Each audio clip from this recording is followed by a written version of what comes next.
Hello everyone, travel day 2। इकडे सकाळी मी पहिले बाप्पांचे दर्शन घेतले। इथे बाप्पांसाठी मोठा मोदकही आणला होता।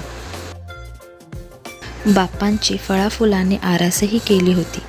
आता बाप्पांकडे एकच मागणं होतं, बाप्पा तुझा हात सदैव आमच्या माथी असू दे, तुझी साथ जन्मोजन्मी असू दे, आनंदी येऊ दे घरी, प्रत्येक कामात मिळू दे ऐश्वर्य आणि समृद्धी। त्यानंतर मी सगळ्यांसाठी चहा बनवला। इथे अलंकृता अंगणात खेळत होती। गावाकडचे वातावरण किती प्रसन्न होते।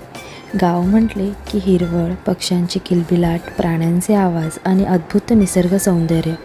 आणि इथे हे सगळे तुळशीकट्टा रंगवण्यात बिझी होते। असे हे आमचे सुंदर घर।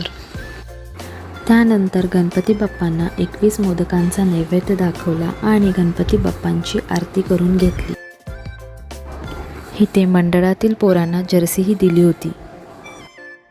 आणि इथे पाऊस क्रॅकर्स लावून अलंकृता आणि वेदांतही खूप एन्जॉय करत होते। आता इथे वेळ झाली होती बाप्पांना निरोप देण्याची। बाप्पांची मनोभावे पूजा करून अतिशय जड अंतकरणाने बाप्पाला निरोप दिला जात होता।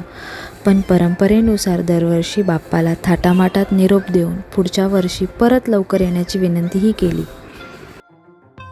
बाप्पांना विसर्जनासाठी शेताकडे घेऊन गेलो, मग आरती केली। देव आला आमच्या घरी, हौस भागवली दर्शनाची, पुन्हा आला तो क्षण, बाप्पा वेळ झाली तुझी परत तुझ्या घरी जाण्याची। बाप्पांचे विसर्जन करून आम्ही घरी आलो। बाप्पा निघाले, खाली झाला मकर, तुमची वाट पाहू बाप्पा, पुढच्या वर्षी या लवकर।